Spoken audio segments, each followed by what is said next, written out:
வாக்வாதினி education YouTube channel நம்ம இன்னைக்கு பார்க்க போகிறது 10th தமிழ் இயல் 4 உள்ள குருவினாவை பார்க்கலாம் வாங்க. அதுக்கு முன்னாடி நம்ம சேனலை சப்ஸ்கிரைப் பண்ணாதவங்களாம் சப்ஸ்கிரைப் பண்ணுங்க. பக்கத்தில் இருக்கிற பெல் ஐக்கானை கிளிக் பண்ணுங்க. அப்பதான் நம்ம போகிற வீடியோ நோட்டிஃபிகேஷனில் வரும். வாங்க வீடியோக்குள்ள போகலாம். இயல் 4 உள்ள குருவினா ஃபர்ஸ்ட் குருவினா பாருங்க. வருங்காலத்தில் தேவை என கருதுகின்ற செயற்கை நுண்ணறிவு பொதிந்த இரண்டு அறிவியல் கண்டுபிடிப்புகளை குறிப்பிடுக.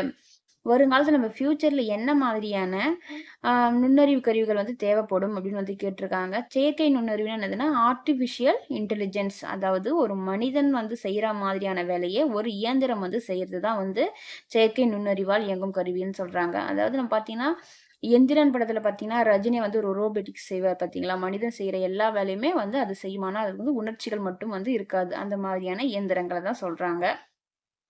என்னென்னலாம் ஃபியூச்சர்ல நம்மளுக்கு எந்திரம் தேவைப்படும்னா வந்து செயற்கை நுண்ணறிவால் இயங்கும் போக்குவரத்து ஊர்திகள், அதாவது டிரான்ஸ்போர்ட்டேஷனுக்கு வந்து இந்த மாதிரியான கருவிகள் இருந்தால் உதவியா இருக்கும் அப்படின்னு சொல்றாங்க. நெக்ஸ்ட் செயற்கை நுண்ணறிவால் விவசாயம் செய்யும் கருவிகள், விவசாயம் பண்றதுக்கும் இந்த மாதிரியான கருவிகள் இருந்தால் மிகவும் உதவியாக இருக்கும் அப்படின்னு சொல்லியிருக்காங்க. செயற்கை நுண்ணறிவால் இயங்கும் போக்குவரத்து ஊர்திகள், செயற்கை நுண்ணறிவால் விவசாயம் செய்யும் கருவிகள். அடுத்த கொஸ்டின். வருகின்ற கோடை விடுமுறையில் காற்றாலை மின் உற்பத்தியை நேரில் காண்பதற்கு ஆரல்வாய்மொழிக்கு செல்கிறேன். இத்தொடர் கால வழுவமைதிக்கு எடுத்துக்காட்டாக அமைவது எவ்வாறு? கால வழுவமைதினா வந்து காலத்தை வந்து தப்பா வந்து காமிக்கிறது தான் கால வழுவமைதி. இங்க பாருங்க, வருகின்ற கோடை விடுமுறையில் காற்றாலை மின் உற்பத்தியை நேரில் காண்பதற்கு ஆரல்வாய்மொழிக்கு செல்வேன். ஃபியூச்சர் டென்ஸ்ல வந்து வரணும், எதிர்காலத்தை வந்து குறிக்கணும். ஆனா வந்து செல்கிறேன் அப்படின்னு நிகழ்காலத்துல வந்து இது சொல்லி தவறா வந்து எழுதியிருக்காங்க. அப்ப இது கால வழுவமைதி. அது எழுதலாம்னா ஆரல்வாய்மொழிக்கு செல்வேன் என்று எதிர்காலத்தில் தான் வர வேண்டும். செல்வேன் தான் சொல்லணும் எதிர்காலத்தில். ஆனா இது எப்படி சொல்லியிருக்காங்க, ஆனால் செல்வது உறுதி என்பதன் காரணமாக செல்கிறேன் என்று நிகழ்காலத்தில் வந்து வந்துள்ளதால் இது வந்து கால வழுவமைதி ஆகும். அடுத்த கொஸ்டின். மருத்துவத்தில் மருந்துடன் அன்பும் நம்பிக்கையும் ஆற்றும் பாங்கினை எழுதுக. இந்த கொஸ்டின் செப்டம்பர் 2021 வந்து கேட்டிருக்காங்க. மருத்துவர் உடலில் ஏற்பட்ட புண்ணை கத்தியால் அறுத்து சுட்டாலும் அது நன்மைக்கே என்று உணர்ந்து நோயாளி அவரை நேசிப்பார். அதாவது ஒரு டாக்டர் வந்து நம்மளோட உடம்புல ஏற்பட்ட காயத்தை வந்து ஒரு கத்தியால வந்து அறுத்து அதை வந்து சுட்டாலும் நம்ம வந்து ஏன் நம்மள சொல்றாருன்னு சொல்லிட்டு அவர்கிட்ட சண்டை போட மாட்டோம். டாக்டர் வந்து நம்ம நன்மைக்காக தான் வந்து செய்யறாருன்னு சொல்லிட்டு அவரை வந்து நேசிப்போம்னு சொல்றாங்க. மருத்துவம் வெறும் மருந்து மாத்திரைகளால் குணமாவதில்லை. மருத்துவர், செவிலியர், பிணியாளரை கவனிப்பவர் ஆகியோரின் அன்பு, கரிசனை, அக்கறை அவர்களுக்கு விரைவாக குணமளிக்கிறது என்பது உண்மை. அதாவது நம்ம உடம்புல வந்து ஒரு நோய் இருந்து ஹாஸ்பிட்டல் போனோம்னா வெறும் அந்த மருந்து மாத்திரை சாப்பிட்டா மட்டுமே அது வந்து குணமாவாது. அவங்க நம்ம மேல எடுத்துக்கிற ஒரு அக்கறையினாலும் தான் வந்து நம்மளோட உடம்பு வந்து சரியாகும். ஒரு டாக்டர் நம்ம கிட்ட பேசுற ஒரு சாஃப்டான ஸ்பீச் ஆகட்டும், ஒரு நர்ஸ் வந்து நம்ம கிட்ட வந்து அன்பா வந்து கவனிக்கிறதுக்காகட்டும், அதாவது உடம்பு சரியாதவங்கள பாத்துக்கிறதுக்காக கூட ஹெல்ப்பரா வேலை செய்யறவங்க, அவங்க காட்டுற நம்மளோட அன்பு, நம்ம பாசமா நம்ம மேல நம்ம உடம்பு சரியாம இருக்க சொல்ல நம்ம மேல ஒருத்தவங்க பாசமா காட்டுறாங்கன்னா அந்த அன்பே நமக்கு வந்து அந்த உடம்பு வந்து சீக்கிரம் வந்து குணமாவதுக்கு வந்து உதவியா இருக்கும் அப்படின்னு வந்து சொல்றாங்க. நம்ம உடம்பு சரியாவதுக்கு மருந்து மட்டுமே போதாது, அன்பான வார்த்தைகளும் நம்பிக்கையான வார்த்தைகளும் தான் தேவை அப்படின்னு சொல்லியிருக்காங்க. அடுத்த கொஸ்டின்.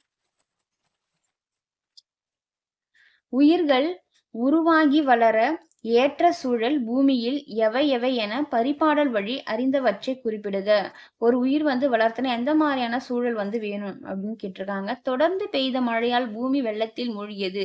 தொடர்ந்து கண்டினியூஸா மழை பெஞ்சிட்டே இருக்கிறதுனால பூமி ஃபுல்லா வந்து வெள்ளக்காடா வந்து ஆயிடுச்சா. நிறை வெள்ளத்தில் மூழ்குதல் நடந்த இப்பெரிய உலகத்தில் உயிர்கள் உருவாகி வாழ்வதற்கு ஏற்ற சூழல் தோன்றியது.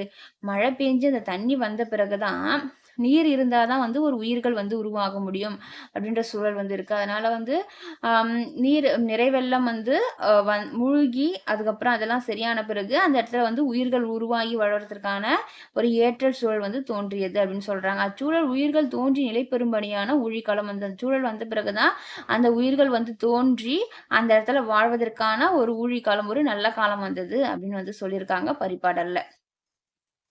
அடுத்த கொஸ்டின். சீசர் எப்போதும் என் சொல் பேச்சை கேட்பான், புதியவர்களை பார்த்து கத்துவானே தவிர கடிக்க மாட்டான் என்று இளமாறன் தன்னுடைய வளர்ப்பு நாயை பற்றி பெருமையாக கூறினார். இதில் உள்ள திணை வழுவமைதிகளை திரித்து எழுதுக.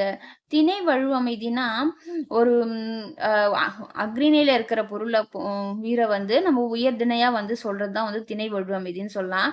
திணை வழு அது எப்படி திருத்தமா சொல்லலாம்னு பார்க்கலாம். கேட்பான். நீங்க பாருங்க, சீசர்ன்றது ஒரு நாய். ஆனா வந்து அத வந்து கேட்பான் அப்படின்னு வந்து சொல்லியிருக்காங்க. உயர் திணையில வந்து சொல்லியிருக்காங்க. அப்ப அது தப்பு. அக்ரிணையில தான் சொல்லணும். கேட்கும் அப்படின்னு சொல்லணும். கத்துவானே அப்படின்னா அப்படி வரக்கூடாது. குறைக்குமே அப்படின்னு சொல்லணும். கடிக்க மாட்டான் அப்படின்னு வந்து சொல்லியிருக்காங்க. உயர் திணையில வந்து எல்லாமே அதை சொல்லியிருக்காங்க. ஆனா வந்து அக்ரிணையில வந்து சொல்லணும். கடிக்காது அப்படின்னு வந்து சொல்லணும். சீசர் எப்போதும் என் சொல் பேச்சை கேட்கும், புதியவர்களை பார்த்து குறைக்குமே தவிர கடிக்காது என்று இளமாறன் தன்னுடைய வளர்ப்பு நாயை பற்றி பெருமையாக கூறினார். சீசர் எப்போதும் என் சொல் பேச்சை கேட்கும், புதியவர்களை பார்த்து குறைக்குமே தவிர கடிக்காது என்று இளமாறன் தன்னுடைய வளர்ப்பு நாயை பற்றி பெருமையாக கூறினார். இந்த வீடியோ பிடித்திருந்தால் லைக் பண்ணுங்க, ஷேர் பண்ணுங்க. வாக்வாதன் எஜுகேஷனை சப்ஸ்கிரைப் பண்ணுங்க. நன்றி.